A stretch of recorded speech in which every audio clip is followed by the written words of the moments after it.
Monday, September 15th, 2025, and we'll call the meeting of the Technical Advisory Committee for the MPO to order. We'll start by calling the roll, please, Stephen. Daniel Nairn. Here. Dan Shriak. Here. Deidre Hughes. Here. Gabe Shell. Here. Loretta Marshik. Here. Jarek Weakness. Here. John Sackey. Logan Bisey. Here. Mitch Flanagan. Speaking. Here. Natalie Pierce. Will Hutchins. Here. Chair Ripple. Here. Thank you.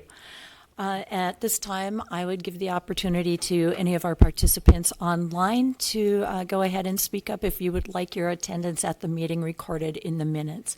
Are there any attendees online who would like to be known at this meeting?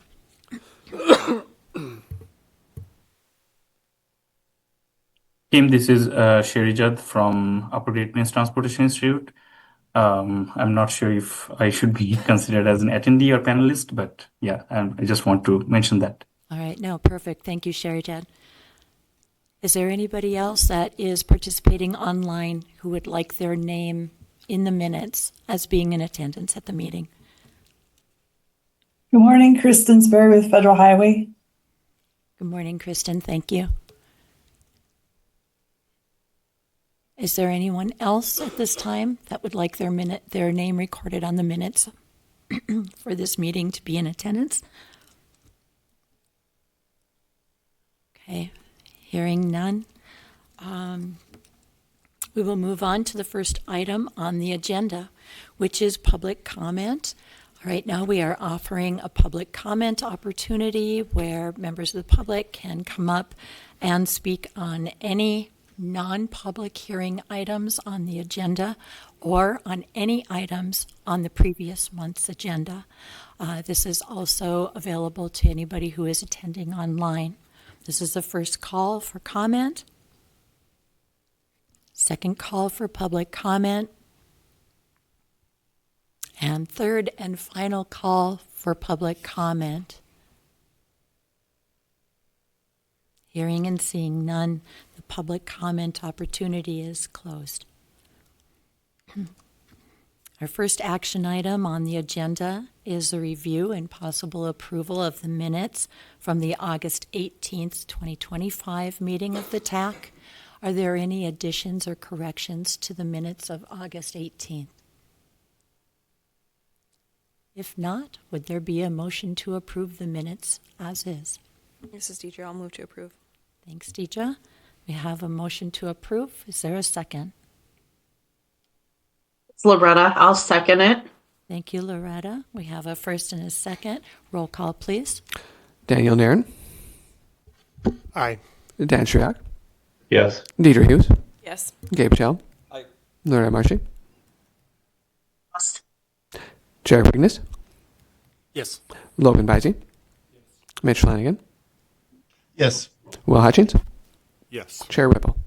Yes, minutes are approved as presented. The next, pardon me, excuse me. I hope my voice holds out through the rest of the meeting. The next item on the agenda is a public hearing for the draft 2026-2029 Transportation Improvement Program for the Bismarck-Mandan MPO. And let's see, Stephen will be presenting the information on that particular item for us. But at this time, I would open the public hearing. Is there any comment on the draft 2026-2029 TIP as it was contained in the packet? Second call for public comment on the draft 2026-2029 TIP. And third and final call. Hearing and seeing no public comment, the public hearing is closed, and we'll look to Stephen for some information on that document. Thank you, Chair. So yes, the MPO has developed its draft 2026 through 2029 transportation program as shown in Exhibit A in your packets. The TIP shows federally funded projects in the region scheduled over the next 4 fiscal years and includes other relevant information about transportation funding in the MPO area. We make a practice of updating this document every year. So I will note that there were no major textual updates to this year's document, but the draft contains the usual updates to references, years, projects, and maps. All sections have been updated to reflect current projects and funding amounts for the MPO area and for Bismarck Transit. North Dakota Department of Transportation has not yet provided updated numbers for their portion of operations and maintenance or for the project phase cost estimates, so this information will be added to the TIP when it is available to us. So we advertised the document, the draft, for the required 15-day public comment period. We received 4 public comments, as well as comments from the Federal Highway Administration, so I will summarize these briefly for you. First, we received 2 comments from a member of the public. One of these mentions that the road surface in the area around the state capitol, due to the construction of the new lab building, has been very challenging for users of Transit's Black Bus route, and she is hopeful that this will be repaired once construction is completed. Her other comment suggests that there should be reduced taxi fares available during early and late hours when transit service is not available to the public. We received a comment from the State Historical Society reminding us of their review process for roadway projects under North Dakota law. And we also received comments from Department of Water Resources reminding us of their permitting process and the local floodplain. And then, as I mentioned, Federal Highway Administration provided a number of comments on the draft document, so I am working on addressing these comments. Some will require minor textual changes, others will simply require clarification from the MPO office. There will be a minor change to our, and I can scroll to the correct page for this, to the TIP amendment process. We will be removing the requirement for amendments to be performed when a project change negatively impacts air quality or environmental justice areas, because it is not clear how this threshold could be tracked, and so it is really not relevant for us to continue to maintain this bullet point. So otherwise, Federal Highway and DOT have noted that there's a project that is missing from the draft program, and there are some other minor project tweaks that we will be making before we bring this document back as the final next month. But for today, I will be presenting on the draft program of projects for everyone.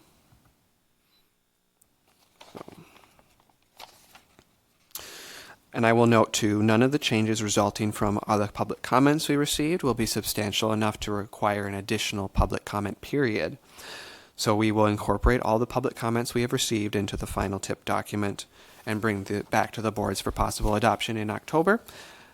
But in the meantime, I will review the draft program beginning with 2026. So beginning in 26, we have a safety project on Bismarck's 19th Street and Century Avenue. To reconstruct the east, west, and north-south turn lanes. This is a project with an estimated $1.4 million cost. We have another Bismarck safety project for rectangular rapid flashing beacons in Bismarck at Centennial Road and Jericho Road. $234,000 estimated cost for the project. We have an urban roads project in Bismarck on Washington Street, Burley Avenue to Drainage Ditch, and Burley Avenue from South Washington to Boston. This was a widening and reconstruction project that was advanced constructed in 2024 and is receiving 2026 funding. The total cost was about $18.5 million. The Bismarck has a project of local importance. This is the Bismarck-Tyler Parkway extension from Century Avenue to Ash Coulee Drive. There will be traffic calming improvements. They will extend Tyler Parkway from Valley Drive to Cogburn Road, and there will be lighting installation as well. This is a $16 million project. No federal funds involved. City of Mandan is doing a transportation alternatives project. Mandan High School Trail from 8th Avenue Northwest from 24th Street to 27th Street. This is a new pedestrian trail, about $484,000 cost. The Mandan is doing an urban grants project for their Mandan Downtown Phase 1. Various streets downtown, including 1st Street, 5th Avenue, and 4th Avenue. This is a reconstruction project with beautification elements, and it is about $4.5 million for the cost. DOT is going to be leading a bridge project on I-94, Tyler Parkway interchange to the Minokan interchange. I will note this is a project that will be removed from the final version. It was a mistaken project that we included through an oversight. So the next project for DOT is an urban regional. Bismarck Expressway, Main Avenue to the end of the asphalt. This is a microsurfacing project. Estimated cost of about $130,000. They are also doing another microsurfacing project from Expressway from 12th Street to Main Avenue for about $1.5 million. Another microsurfacing project on Bismarck's ND 1804 from Expressway to 48th Avenue, about $2.1 million. They have a bridge project 2 miles west of US 83 for $520,000. This will be approach slab, spall repair, and expansion joint work. They have another bridge project 5 miles east of ND 25, actually 2 of them that are paired on the eastbound and westbound for structure repair on those bridges for $500,000 apiece. There's a rural project on ND 1804 for various locations along that highway. This is culvert rehab that they will be performing. $775,000 is the estimated cost here. They have another a rural statewide ITS project for some ITS maintenance at 3 locations along I-94 within the MPO area, as well as a number of other locations statewide. So statewide, that cost is estimated at $1 million. And then finally, for 26, we have the Lincoln Park District. They will be heading up a project for transportation alternatives, 66th Street Southeast, a new gravel pathway with ADA compliant crossings along 66 from Santee Road to just south of Humbert Road. Estimated cost of $129,000. This was an RTP grant that they just received for that project. So, are there any questions from the board on the 2026 program?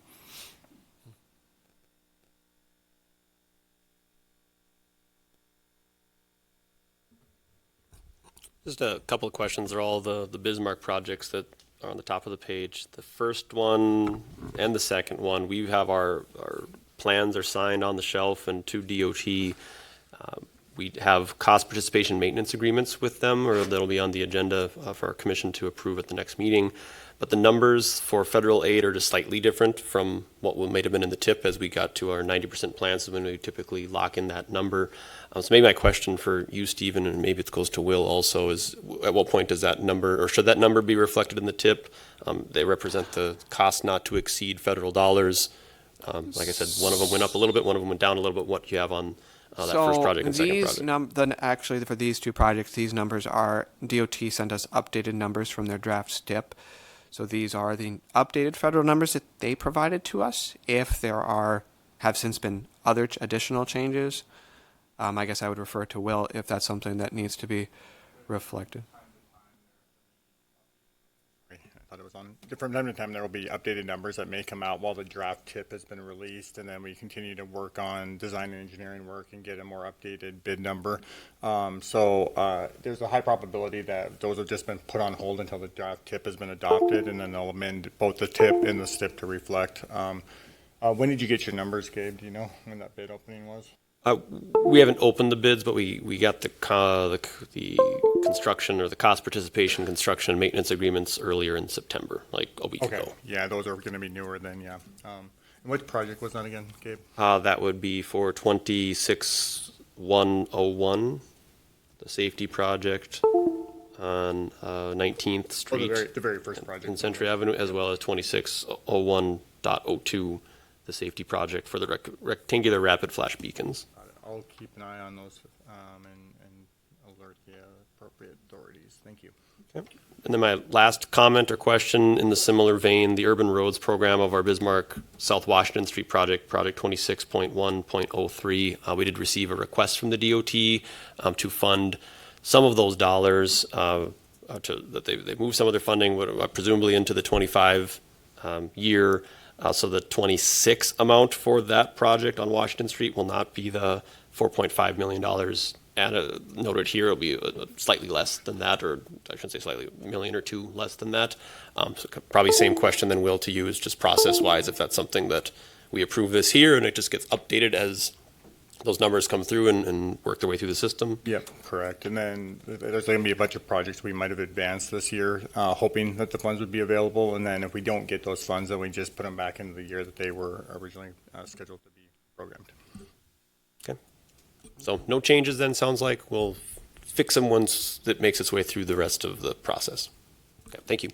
Once our Thank you, Gib. TIP is adopted and STIP is in place and we have final numbers, then we'll amend both documents, is my understanding. Yeah, typically you'll have a round of amendments after the STIP is approved and kind of brings everything back into sync again. Correct. All right, any other questions or comments on the 2026 program of projects? If not, go ahead, Stephen, we'll talk about 27. Yes, thank you. So 2027, we have started off with a Bismarck Safety Project, South Washington Street and Bowen Avenue intersection, removing the existing traffic signal, installing a raised median island and RRFB crossing for pedestrians. This is a $140,000 estimate. Following up with an urban grants project in Bismarck, Front Avenue, 3rd Street and 5th Street. This is a mill and overlay and various other improvements for both auto drivers and pedestrians, with an estimated $3 million price tag for that. We have a Bismarck Transportation Alternatives Project, Sunrise Trail, East Century Avenue to Sunrise Park, a new trail connection with drainageway crossings, close to $600,000. This is a recent award that the City of Bismarck received for the TA program. Moving to a Mandan project, they also got a recent award for TA for FY27.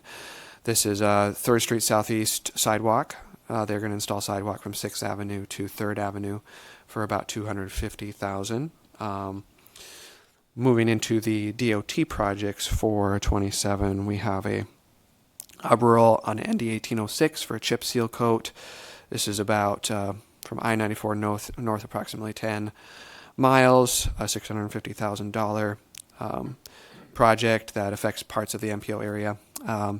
There's an urban regional project on Bismarck's 7th Street and 9th Street for concrete pavement repair, grinding, and curb ramps, about $1.7 million.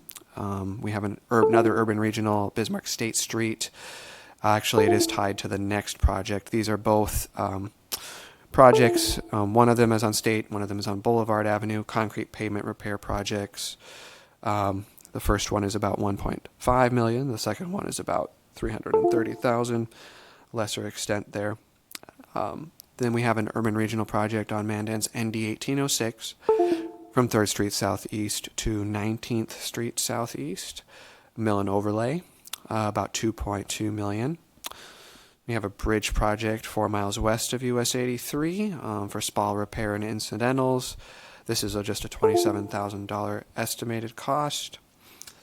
We have a safety project, Bismarck Expressway and Main Avenue.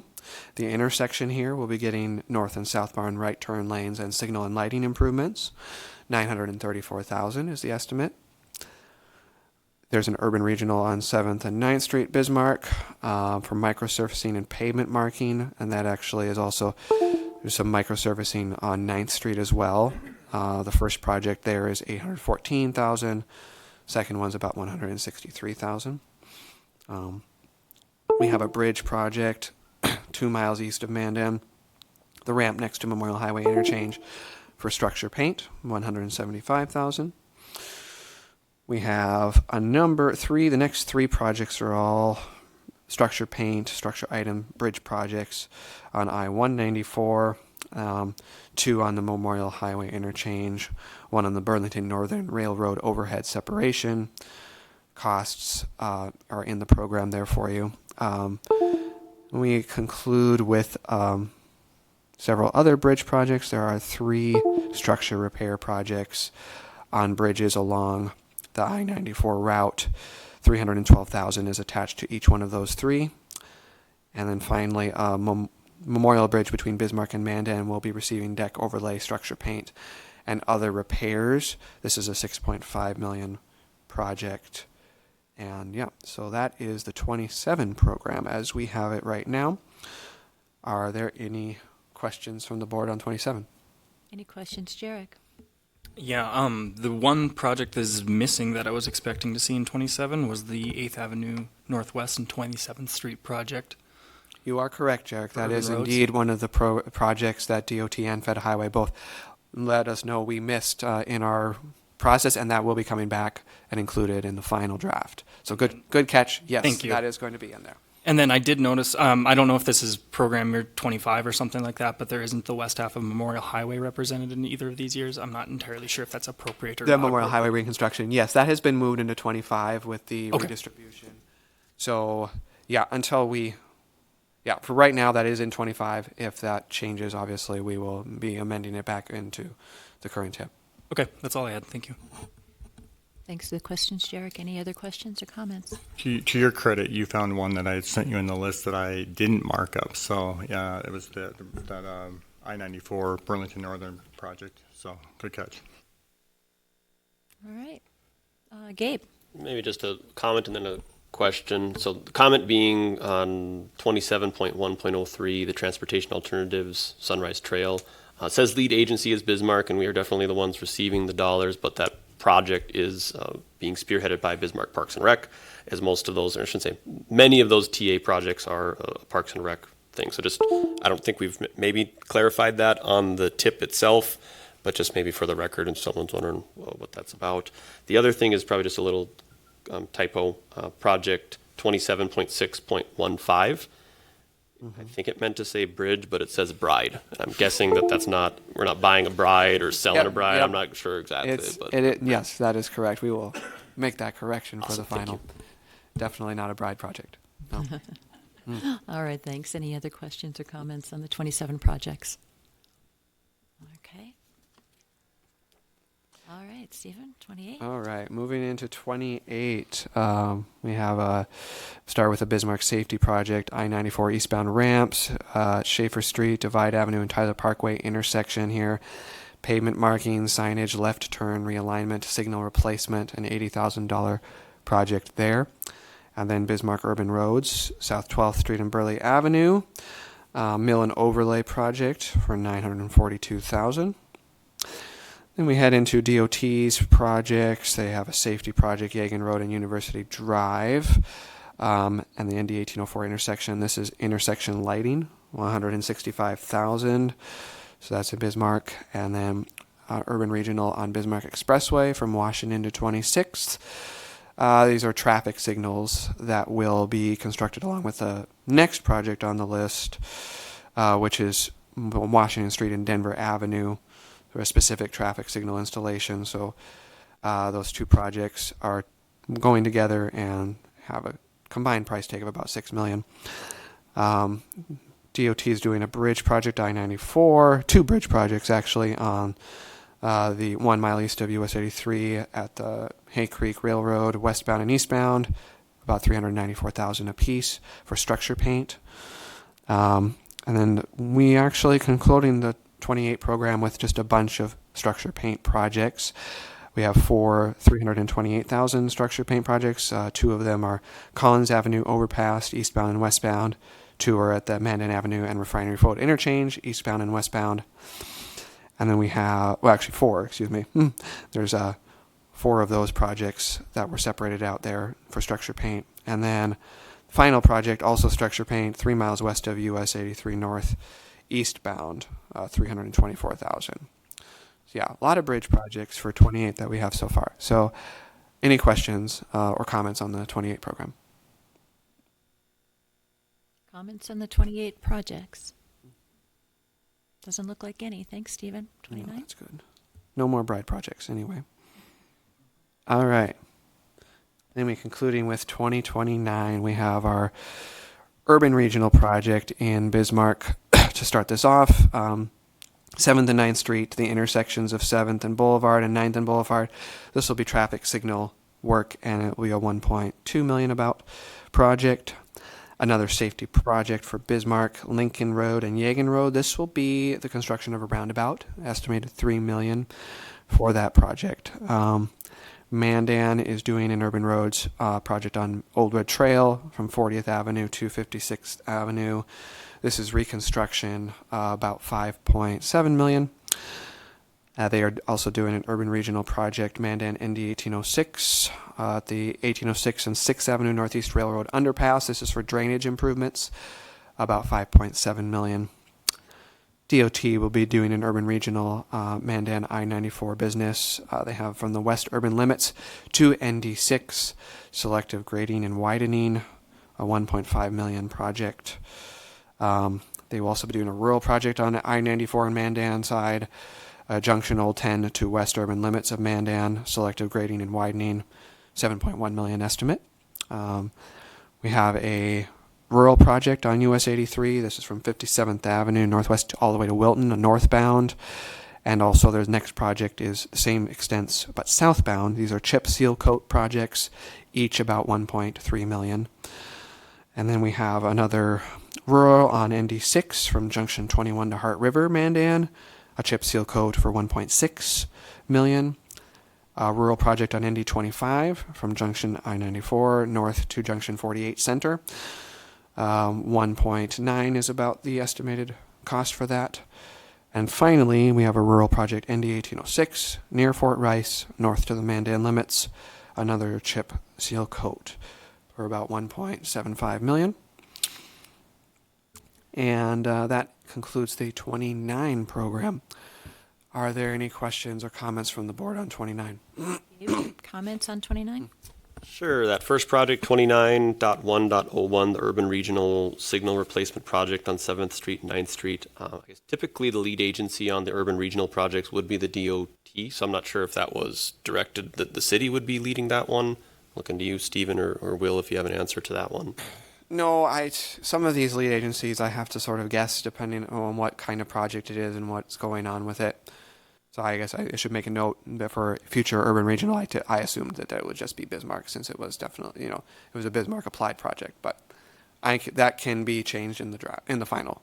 Okay, I think that'd be more appropriate. All the other traffic signal projects, even the one that's active in the STIP here, on the urban regional system, the DOT is taking the lead on those. Okay, that's I can make that change for the final. Okay, and then my other question for the chip seal coats on US 83 from 57th Avenue Northwest to Wilton. It shows a zero cost for Bismarck or Burley for the local. Maybe just my question, and it's to Stephen, but maybe it's also to Will on that one too. A portion of that, at least a half mile is annexed into the city, or 3/4 of it is annexed into the city.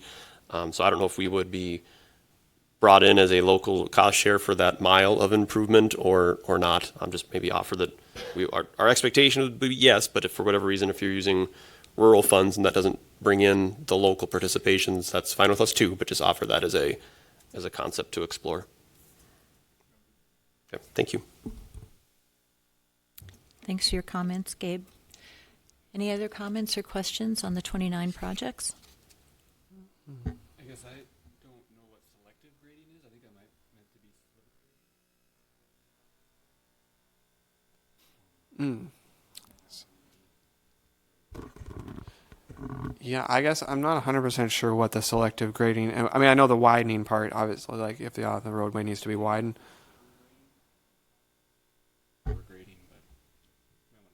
That's the language that the DOT has in their STIP. Yeah, so I guess that's where we kind of go for. 26.602 and 01.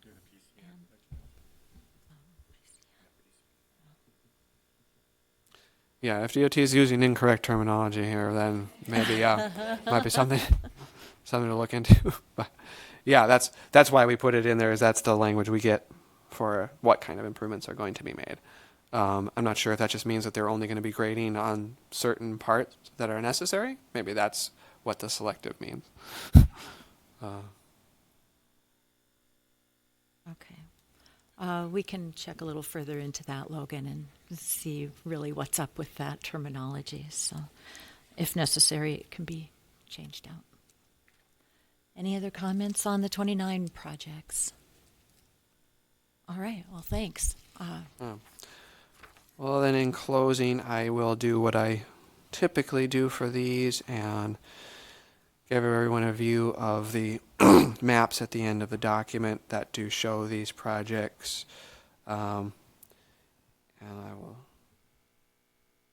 get there when we get there here.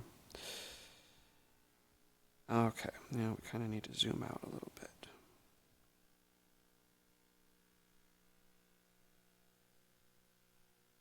So, yeah, we have our 2026 or in-year map, where we have projects shown lines and dots on within our MPO area. Same thing for the out years, 2027 through 2029. And then we also have the projects for all years overlaid against our census-based populations in poverty and minority populations. And that is those are the maps that go with these projects, and of course, changes that I make to the in between now and the final version will also change the maps. So everything will be incorporated that needs to be changed here and brought back for the final presentations in October. At this time, we would be seeking a motion of recommendation to approve the draft and move forward with that process. Okay, thank you, Stephen. Are there any other questions or comments on the document overall? Just a question more on process. Can you detail how the Bismarck-Mandan MPO process goes? You have a draft now. You've released it. You've had a public hearing. You have 30 days until the next meeting. What are the expectations within that 30 days and at the next meeting? So yes, we have to, according to our PPP, we would have to consider, during the period of public comment window and public hearing, where any comments received substantial enough in nature to require a re-advertisement for public comment. It will not require that. All of the changes that have been required are going to be minor and mostly typological in nature. So now we have to process all changes that are necessary and also incorporate public comments received into the final draft, because the final tip needs to have all public comments received included in the document itself. And like I said, all corrections will be made and included as well. So we'll be bringing this back in October for final review and approval. There won't be a public hearing at that future date. Correct. Not a public hearing, just consideration of approval. Great. Thanks, Stephen. Any other questions? Oh, sorry. I did just want to respond to the black route detouring around the Capitol.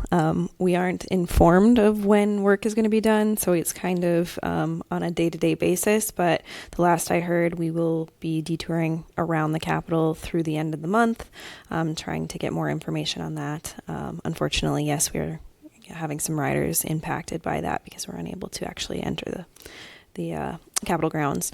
The other item I did have was our safety targets on page 41 for Bisman Transit. We do have updated safety targets as of May. I don't know if we want to swap those out, because those would be for... Yes, thank you. Okay. Thank you for noting that, dear. I completely forgot because we had to do two updates so quickly together. I will, we'll make note of that to also update those. Thank you, Stephen. Final. Thank you for those comments. Thanks for the comments. Any other comments or questions? Okay. If not, we would be looking for a motion to approve the draft tip as presented with the changes noted to the program of projects. Also, the comments that were received from the public, FHWA and NDDOT, as well as responses from Bisman Transit to the public comments, and the addition of the swap out of the safety targets for transit. Yeah. Would there be such a motion? So moved. This is Gabe. Gabe, thank you for the motion. Is there a second? This is Deidre, I'll second. Thank you, Deidre. Roll call, please. Daniel Nairn. Yes. Dan Shriak, Yes. Deidre Hughes, Yes. Gabe Shell, Yes. Loretta Marshik, Yes. Jarek Wickness, Yes. Logan Bisey, Mitch Flanagan. Mitch, are you still online? Okay. Will Hutchings, Yes. Chair Ripple. Yes, the motion is approved. Next item on the agenda is the Fringe Area Road Master Plan, and Stephen will be presenting some information on that for us. Yes, and I've also shared screen on my computer as well for this. Let me get to my notes here. Oh, yeah. So the MPO held interviews for the Fringe Area Road Master Plan update on September 4th, 9th, and 10th. We interviewed 4 firms, KLJ, SRF, Bolton and Mank, and HDR. The selection committee consisted of representatives from all 5 MPO jurisdictions, and I served as the moderator for these interviews. The voting was close, but the selection committee has promoted Bolton and Mank as the preferred consultant for this project. I really enjoyed the interview process, and I do want to put it on record that I thought all the consultants did an excellent job, put together very good proposals for this project, but unfortunately only one can be selected. So the MPO is requesting approval of Bolton and Mank as the selection for this project and permission to pursue contract negotiations. We will execute the contract after legal and NDDOT review.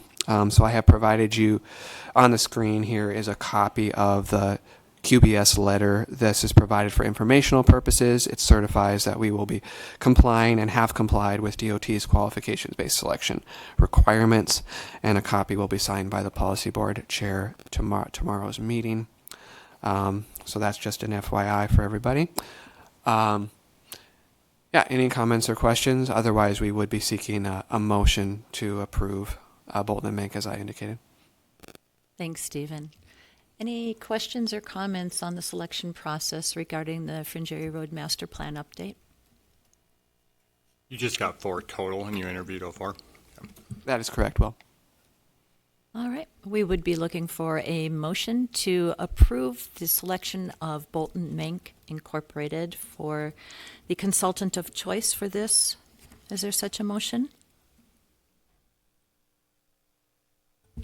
This is Jarek. I'll move to approve Bolton and Mank as the recommended consultant for the Fringe Area Road Master Plan update. Thank you, Jarek. We do have a motion. Is there a second? This is Gabe. I'll second. Thanks, Gabe. Roll call, please. Daniel Nairn, Yes. Dan Shriak, Yes. Deidre Hughes, Yes. Gabe Shell, Yes. Loretta Marshik, Yes. Jarek Wickness, Yes. Logan Bisey, Will Hutchings, Yes. and Chair Ripple. Yes, the consultant has been recommended for approval. Moving on to number 5, we have an update on the 2025 Safety Policy Study with Luke Champa of SRF. Luke, are you with us online? I am here, Chair Ripple. Can you hear me? Yes, we can. All right, great. I will keep this update short and sweet today. We're moving forward. We have in next week, actually, we have our next steering committee meeting. So we'll provide some updates on our public engagement. We met with a few more stakeholders since last time we met. And then we also have discussion around our leadership commitment and goal setting of the plan, updated safety analysis results, including a deeper dive into the high injury network, specifically looking at some of the preliminary high injury network characteristics and potential crash profiles.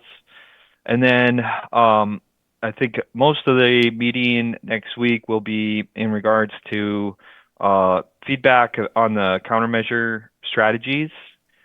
We have a pretty comprehensive list and want to get the steering committee's feedback on those strategies, which are not recommendations at this point, but just the full list and your reaction on that. And then we'll talk a little bit more about the way in which we'll start sorting those strategies. urban versus rural cross section, intersection versus mid block, things like that. And our recommendation on how we might start to sort those things, and then how the steering committee would like to see things changed. So should be another action-packed meeting next week. Looking forward to it. Please expect some material to come out in the next few days here to prepare for that meeting. Great, thanks for the update, Luke. Any questions Yep. for Luke on the safety policy study? Oh, all right, thanks a lot. We'll move on you. to item number 6, the 2025 ITS Regional Architecture Update with Sherijad Hassan. Thank you, Chair Ripple. Can you hear me? Yes. And I also have shared my screen. Please let me know when you can see it. We can see your Is my- screen, Sherijad. Perfect. Thank you so much. And good morning to all TAC members. Thank you again for your continued support and for those who are the stakeholder of this ITS Architecture Update initiative. I'm pleased to share that we have made substantial progress across several key areas of this update. This is the update task, and we have already completed collecting data on all ITS elements as well as the service packages, and those have already been successfully checked and put into the Reddit program. And also we have worked with the user needs, and they are now fully aligned with the current operational and technical standards. However, I'm still working on the functional requirement part. So, and I'll talk a little bit about the user needs and functional requirement, because that's one of the biggest part where I am going to request some feedback from our respected stakeholders. However, as part of the identifying architecture changes, we have already included two project architecture, which was I think DOT projects on Bismarck road system, and both of the projects were fiber optic interconnection for a couple of roadways, and those are also included in these architecture update. Now, before I start diving into detail of each of these project, I want to bring your attention to some of the corrections that should be on the on Appendix C. So on page 69 on line 13, there is the mention of front in. Maybe I can bring it right over here so that it would be easier for all of us to go with together. I'm sorry, I'm just trying to get it in line there. So that's page 69 on your packet, and there's two front. One would be from Front Avenue to Avenue C. That's one of the project I just mentioned. There's one more correction on page 73, which is these service package that I have mentioned in my exhibit. It's no more a future service package. Rather, it would be an existing service package. And the final correction is page 82, where we have the PT09, which is the transit signal priority. And we are not keeping these service package based on my discussion with Deidre, the director of transit facility. We are taking that out of the service of our service package list. So sorry for these changes. Now I'll come back to my original presentation. So as probably some you remember that for this ITS architecture update, we had 5 service areas, and I'll go with each service areas, like what are the basic changes that has taken place. So first of all, the number of stakeholders. This is the biggest group of stakeholders that we have in our architecture update initiative. So we had total 15 stakeholders over here, and there is, for the sake of keeping the architecture a little bit simple on the emergency management side, we create a stakeholder group which will identify all the emergency stakeholders into one group, because there are certain services that they provide with the similar action or the similar ITS element being involved. There are total 6 service packages about this emergency service area, and 4 of them are existing in the existing status. One of those that I just talked about is PS02, that emergency response. It was previously identified as future, which is going to the existing status as of this year's update, since there are some information flow happening on the Reddit end. And there are the 2 service packages which has future status. They are mainly they're disaster related ones, like disaster response and recovery and evacuation re-entry management. That goes more under the state architecture umbrella, and that's why we still want to keep it with each of the regional architectures, so that in future, if it's needed, we can make the connection. The next user service area is the maintenance, where we have 5 stakeholders, and the total number of service packages are 6. Out of that, 5 are in existing status, and only 1 is in the future status.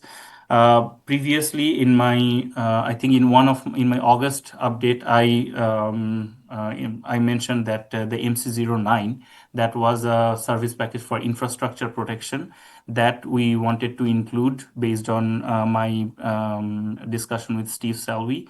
However, the MC09, that specific service package, or the way FHWA define it, it does not qualify for the it only qualifies for the transportation related infrastructure protection, and that's why the way we have been identified these service package, that has to be changed. However, that services can be identified using an additional functional requirement under an existing service package, and that is MC02, which is the maintenance and construction vehicle maintenance.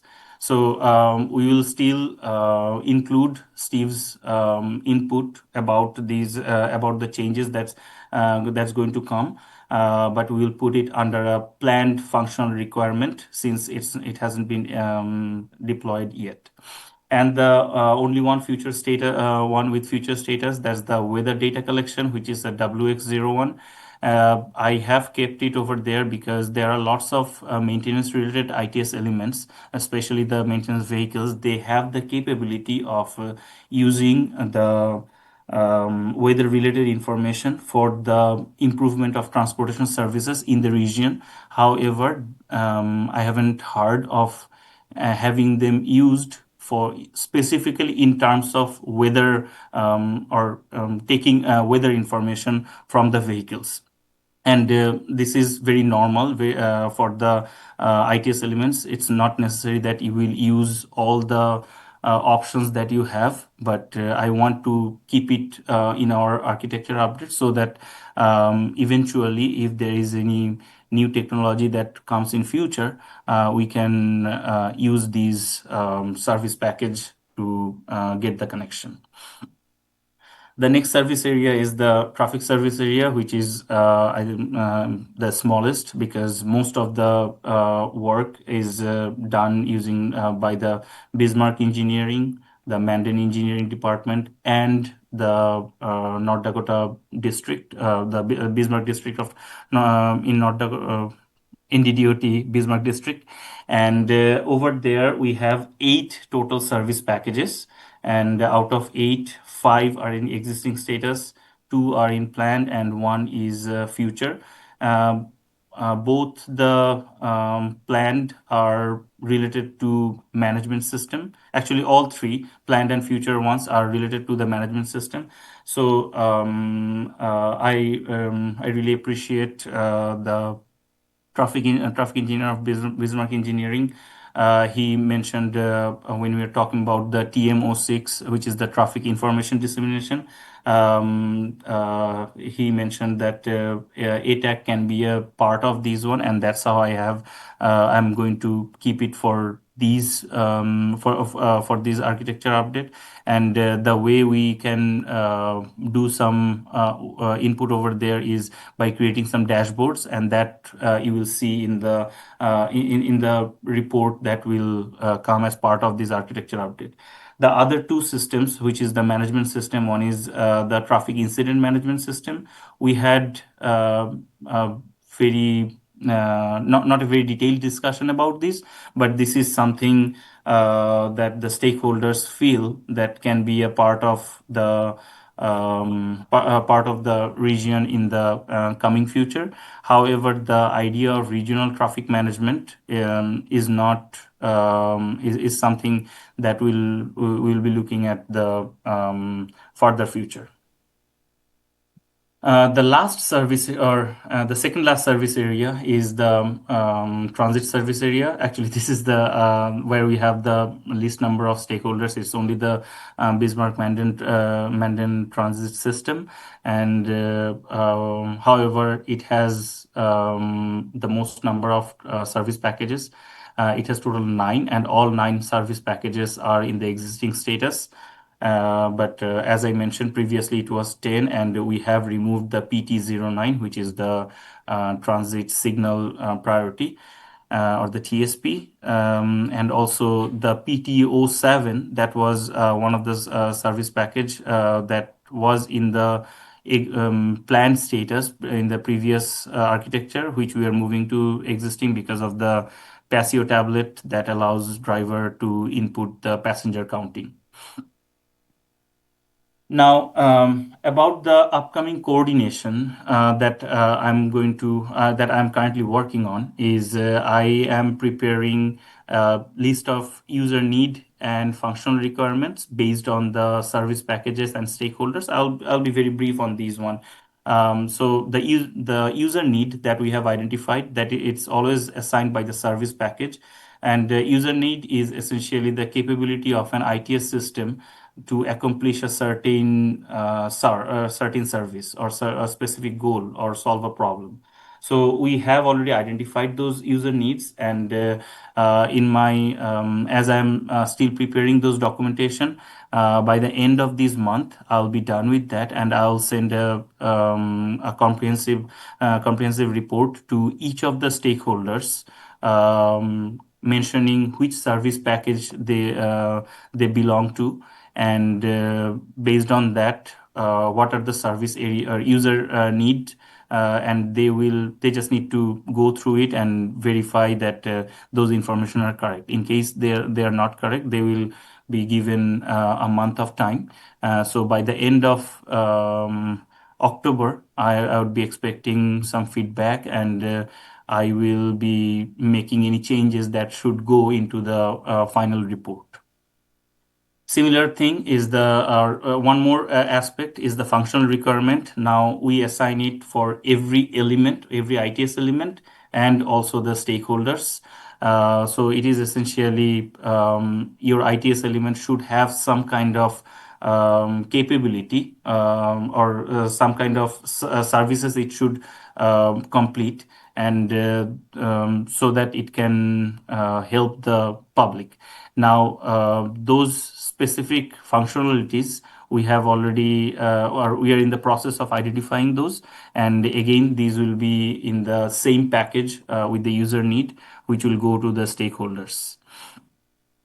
There is one more service area, and I haven't talked about it with my with my four other service areas, because this is the service area where lots of merging happens. So, like from a system perspective, the individual services are functioning optimally. However, we have identified there are certain key areas where we need further attention. And one of those areas is this communication service area where we have 11 stakeholders. And please note that all these 11 stakeholders, they are some of these stakeholders are also part of the other service areas. Like there are some service like in this communication service area, we have stakeholders from the traffic area, maintenance area, even transit can come in some places, as well as the biggest part will be coming from the emergency service area.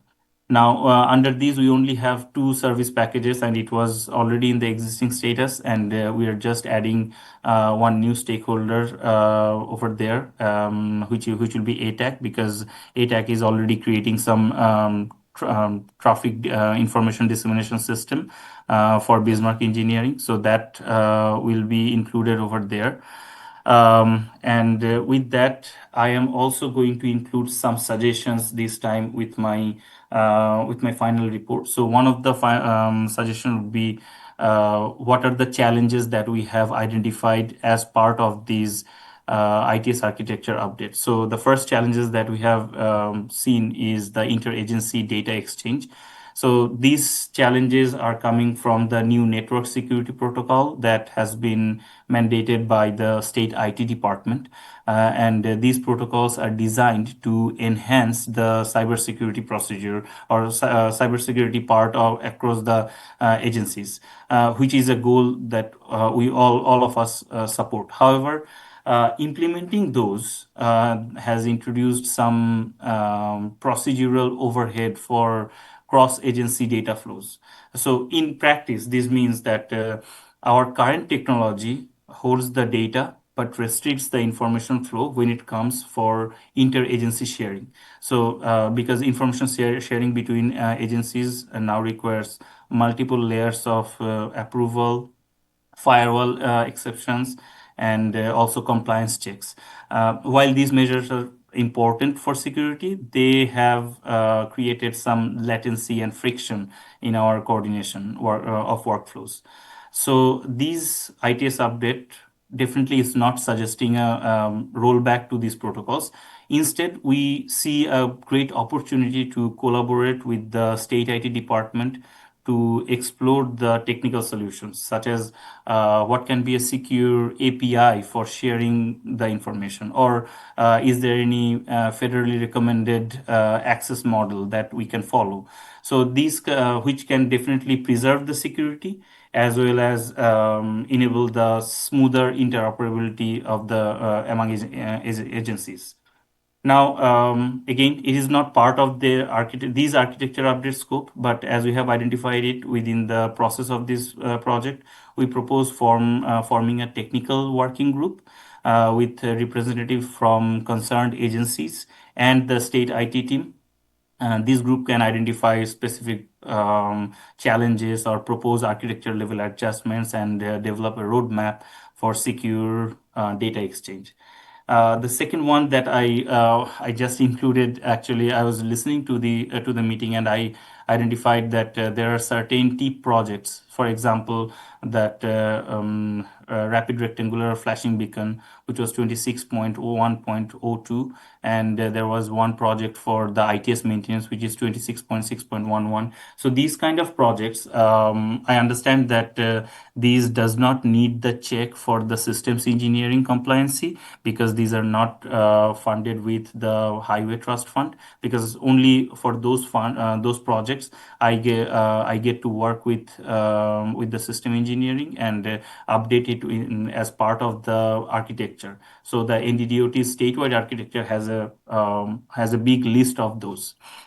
However, since we have identified projects on TEEP, I believe it's a great opportunity to include those, not this year, but when we will be updating the next architecture. These TEEP projects can be a good resource for including in our architecture update.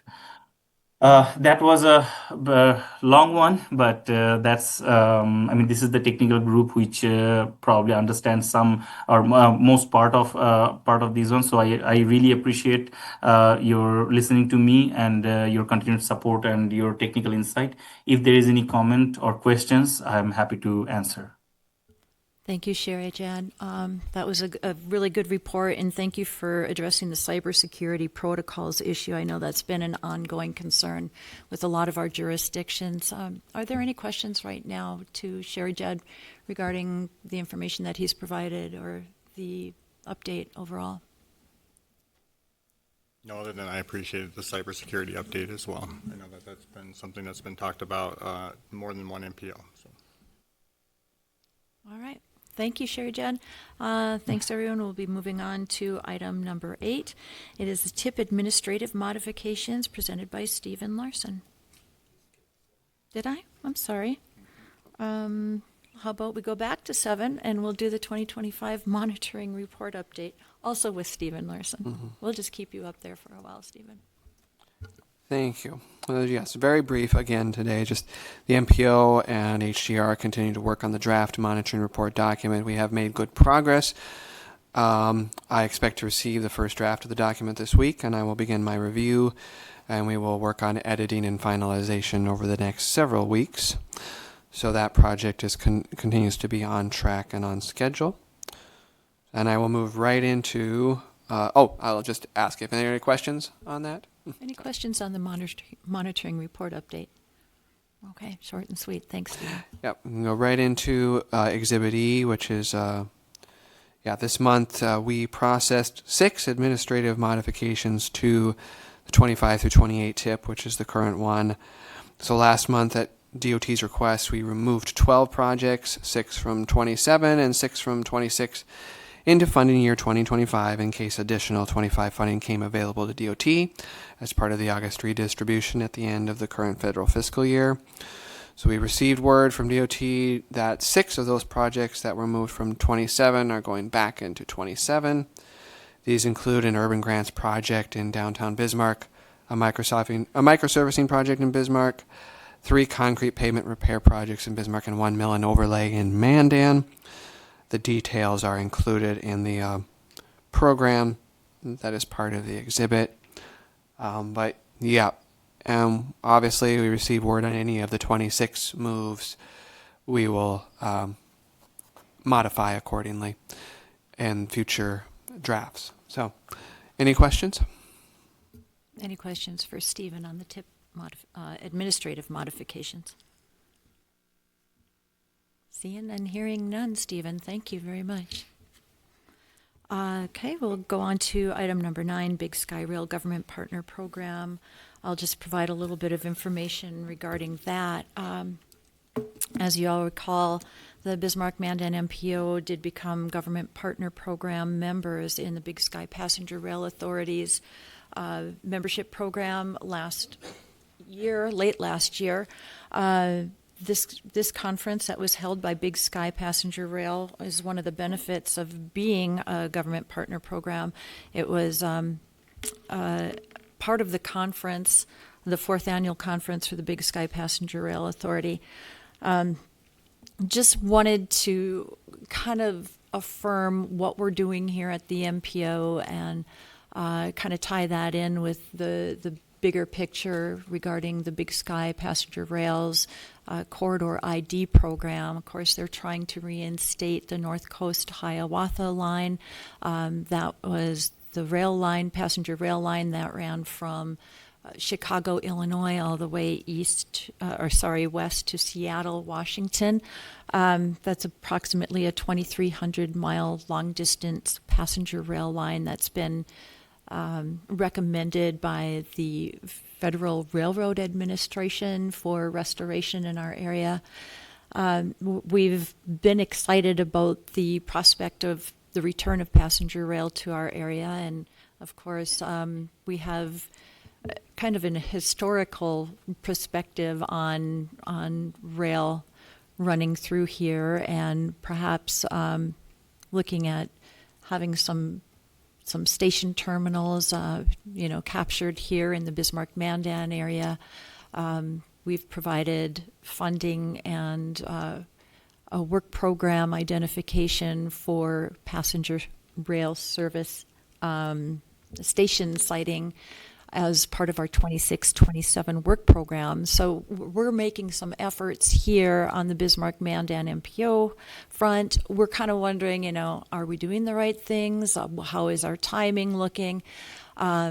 So I just wanted to share that after attending the 4th annual conference, September 8th through 10th in Montana, it looks like our timing is actually pretty good on our passenger rail siting study.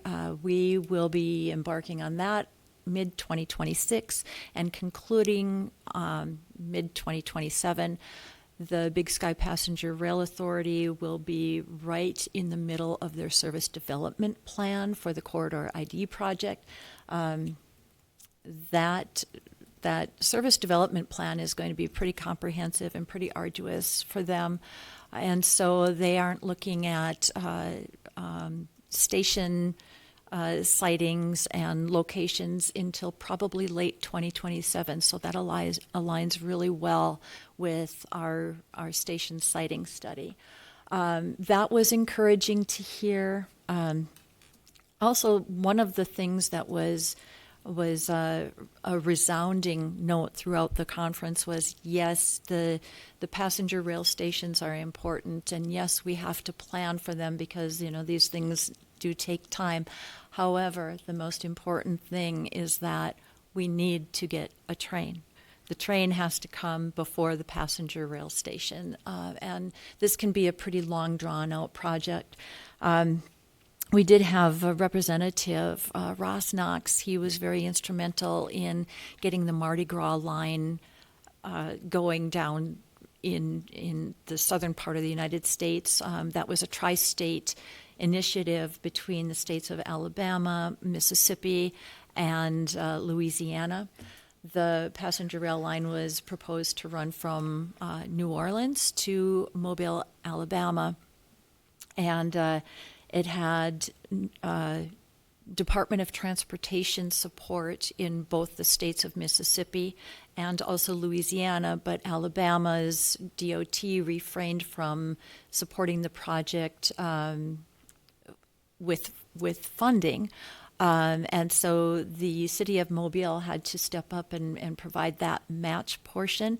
So while this initiative began back in 1982, it was just finally realized this last year. And in fact, it's only been in service for the past 4 weeks.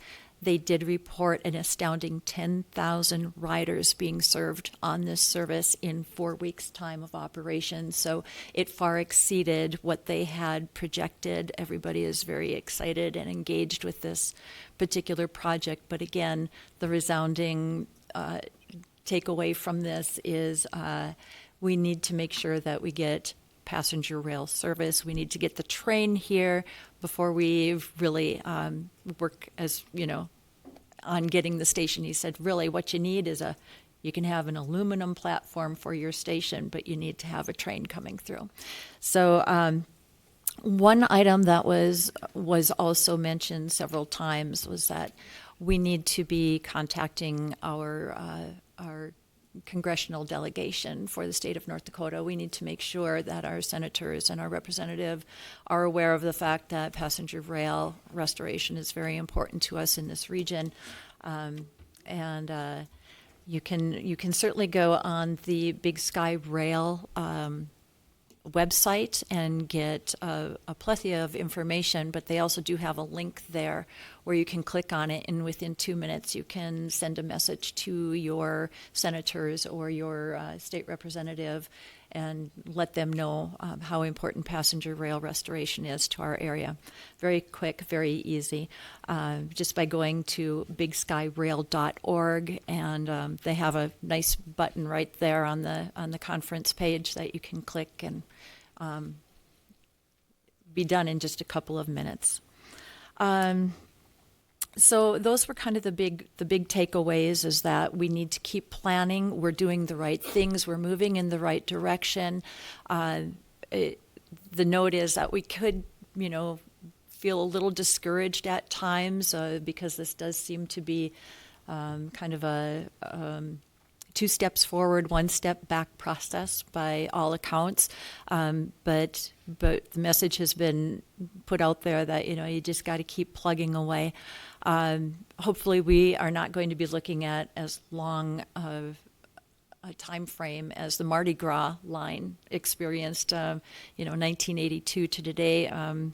We're still hoping, as Big Sky Rail is, that we're going to have a return of service here in our area by 2032. So that's what we're working forward to. I'd be happy to take any questions. It's just kind of a high-level oversight of the conference. Thanks, Kim. That was great. I actually have 2 quick questions, and one is kind of a heard it through the grapevine type thing, so I don't know how much credit should be given to it, but there was also some talk about Bismarck Passenger Rail Authority doing the siting work or providing resources. Has that been off the table? Are they just too focused, or did I just hear that completely wrong? Yeah. Yeah, Big Sky Passenger Rail won't be doing anything in this area. We need to kind of do our own homework, formulate our own recommendations on whatever basis that might be, and hopefully that study is going to do that for us. And that will allow us to bring those recommendations to the table when Big Sky Passenger Rail is looking at their station locations along the line. Great. And then related to this, I'm just thinking about the story you just told about 31 years in development. Is it kind of premature to look at a station at this point? Because it sounds like there might be, or are they more on an advanced timeline than they are down in? So that was kind of my question was, well, if Big Sky is moving into phase 2 in its service development plan, are we lagging behind on our station identification, our station location identification, or are we too far ahead? And no, the message that I got there, like I said, it was an affirmation that we're doing everything right and in the right time. We certainly should be looking at this. We need to be able to, as I said, come to the table when they are looking at those locations with some very firm recommendations as to, what we need to see in our communities, in our region. And we don't want to be left out of those discussions by any means. So, no, our timing is good on this. And they did outline their proposal for moving through this phase 2. And, hopefully some of the federal regulations as far as environmental, perhaps like NEPA regulations that play out in the phase 3 portion of this project, maybe won't prolong this any more than necessary, and we'll still be able to get to that 2032 benchmark as far as having service return. But yeah, they do have a very ambitious, aggressive phase 2 plan as far as the timeline goes. So we're spot on with what we're doing. Yeah, and of course, the best time to plan is, a long time ago. So the sooner we can get on that and start looking at best places, the better. So. Yeah. So yeah, my big takeaway is we need to contact our congressional delegation. Also, it really wouldn't hurt for us to start having conversations with our state DOT at this point, and getting on the same page with where we might be looking at passenger rail. So we can probably look forward to some of those discussions as well. Anything else, Daniel?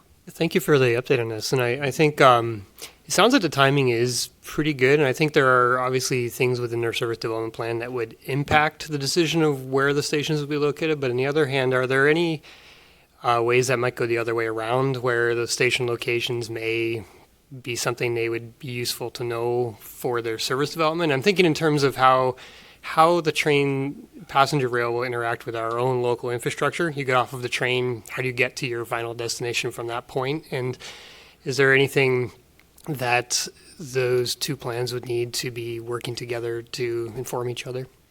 Thanks, Daniel. That's a good observation. And yeah, I'll definitely comment on that. So it is important to BSPRA in their service development plan to know where those station locations are going to be. Initially, they've proposed about every 50 miles. We feel like for rural North Dakota residents' needs, especially when you're talking about critical health care access and things of that nature, 50 miles is too great a distance. We'd like to see that shortened up. Also, we have some tourism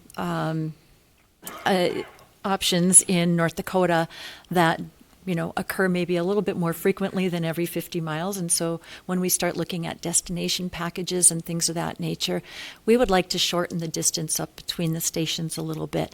And whatever distance the stations are placed at along this passenger rail route are definitely going to impact BSPRA's service plan development, because they have to plan for twice daily service is what they're proposing. And then they have to know how long it's going to take the train to get from one station to the next, how long the train will be at that station for boarding, for fueling needs, whatever it might be. So that all works into their service plan development. Yeah, very critical information. So it's almost like, what comes first, the chicken or the egg? But it starts kind of happening simultaneously almost. But and then I do want to just mention your final comment was about kind of that last mile, that's going to be very critical to us as far as making sure that we have all the appropriate transportation connectivity for passengers of the rail system. Wherever the station or stations may be located, we want to make sure that we can get them to their destinations and get them back to the station. We're not going to leave anybody stranded anywhere. And we want to also make it's probably going to segue into land use development and things of that nature. So very far-reaching impacts involving this passenger rail restoration. Anything else right now? All right. Well, thank you very much. We'll move on to item number 10 on the agenda, which is an update on roadway projects. Let's see. Why don't we just kind of start down the line with Logan? We always have you going last, so that's just not fair. Thank you. Yeah, exit 161. They're still plugging away at that. Finishing up some storm sewer today. The rain this weekend kind of slowed things down a little bit, but they're still plugging away. They're paving concrete on the interstate, and that's going pretty well. And then I don't know if Mandan's going to have more updates on Memorial Highway, but they plan on bringing in some more crews for help expedite some of that underground work. That's really all the updates I have for project time. Okay, thanks, Logan. How about Gabe for Bismarck? Sure, I'll update on our one project that's funded through some state flex fund dollars. That's our East Century Avenue extension from Centennial Road out to the east of 52nd Street. Work is continuing. We're past Roosevelt Drive and then connecting into more of the extension area. So we've replaced the road that was already there, and now we're working on kind of building the new segments of road. Contractor doesn't have any concerns on timeline and being able to meet their substantial completion, but that was obviously before we got 3 inches of rain the other day. But I think they'll still be fine, be able to get it done before freeze up this year. Thanks, Gabe. We'll hope for a long fall. Jarek, Mandan? We are currently scheduling walkthroughs for our Old Red Trail Shared Use Path Mill and Overlay Project and our Rapid Rectangular Flashing Beacon Project. So those are both at or near completion. And then, yeah, as far as Memorial Highway goes, I think that the intersection at 46 is still closed right now. It should be opening sometime in the near future, but just completing underground utility installation on the south side of the road right now. So that's about all I have. It's coming along, too. Do we have Dan Shriak on for Burleigh County? Yeah, I don't have anything to really update right now. Our only federal job we had this summer was our Highway 10 job, and that wrapped up last month. So, all right, sounds good. Loretta, do you have anything for the city of Lincoln? No, we don't have any ongoing projects right now. So we're working to get our CIP program updated and evaluate a number of projects. So hopefully in the future, I'll have something more to share. All right, sounds good. Thanks so much. All right, well, we have item number 11, other business. Anybody have any other business for the good of the order? Kim, I just have a very quick note for everyone. I will be releasing our MPO final TA solicitation, Transportation Alternatives solicitation, this week. So please keep an eye out for that if you had submitted an application for the preliminary, or you are just considering submitting an application at all. Details will be coming. All right, thank you, Stephen. I did have one thing that I thought was of interest. The North Dakota Department of Transportation is seeking public comment on their draft public and non-metropolitan local official participation plan. It says that this plan provides guidance for public involvement in NDDOT statewide planning and programming activities. Additionally, this document serves as a guide for including non-metropolitan local officials and interested parties in the statewide transportation planning and programming public involvement process. So we all know how important our public participation plans are to us. The DOT has released theirs now for public comment, and you can find that on the DOT website at www.dot.nd.gov,